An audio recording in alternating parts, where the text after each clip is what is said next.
This year, in addition to publishing UT2 and UT3 magazines, we're going to try and start to broadcast a number of videos explaining subsea technology, and these are going to be called Subsea in 60 seconds. While we're at it, we're also going to produce a roundup of recent subsea news for far more than 60 seconds. It's probably a bad time to start this venture because not everyone's back at work and there's not much news around, so you get the picture. Anyway. 1, 2, 3, 4.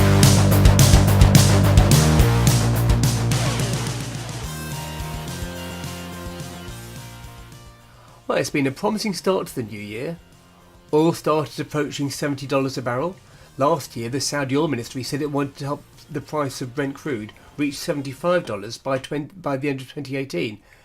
This week, the Trump administration proposed opening nearly all US offshore waters to oil and gas drilling, including the previously off-limit acreage of the Atlantic, Arctic and Pacific. So what else happened recently? Well, the industry's continued to consolidate. Royal IHC has acquired Ocean Team's Dutch-based engineering consultancy company KCI. Enemec has taken a majority shareholding in Minteg.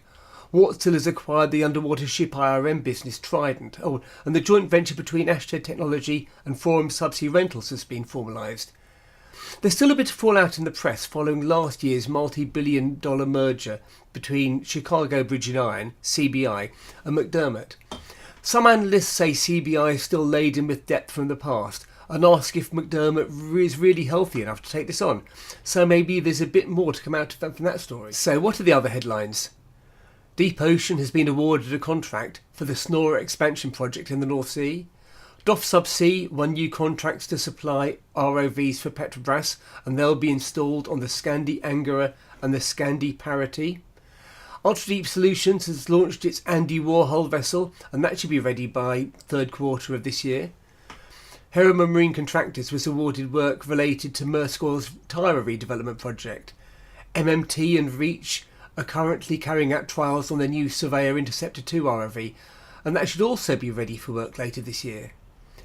Royal Boskalis Westminsters added 2 diving support vessels to its fleet, in line with the company's plan to expand its subsea services offerings. 2G Robotics recently delivered the first of 4 underwater laser scanning systems to Kongsberg and the Norwegian Navy. On the product side, Teledyne TSS has launched its new smaller hydro-packed 660 pipe tracking system, and this has been designed to help reduce the cost of subsea pipeline surveys by allowing the use of smaller classes of remotely operated vehicles. Subsea Partners landed an EPCI contract for a system to perform thickness measurements on structural steel members in the splash zone. Access is difficult there, using methods such as ropes or diving, and the company's therefore developed a jacket crawler, and this can crawl to the required position, remove marine growth and make the thickness measurements afterwards.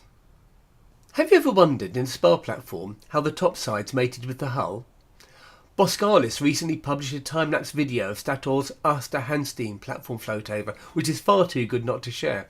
So, the 46,000-ton, 50-metre diameter cylindrical hull arrived on the Dockwise Vanguard, while the 24,000-ton topsides arrived on the White Marlin. When in port, 2 smaller S-class vessels moored either side of the White Marlin and deballasted upwards, while the central White Marlin ballasted down and manoeuvred out of the way. The topsides then sailed away on a catamaran-type arrangement.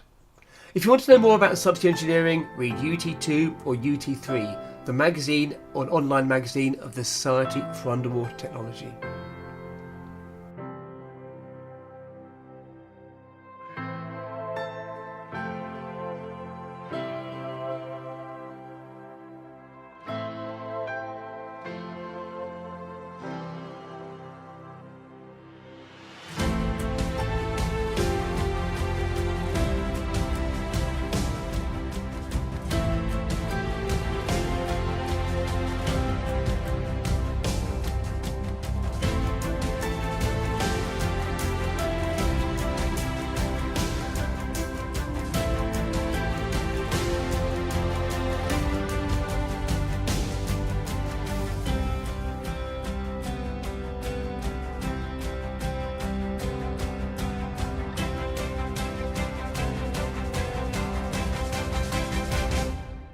Bye-bye, control.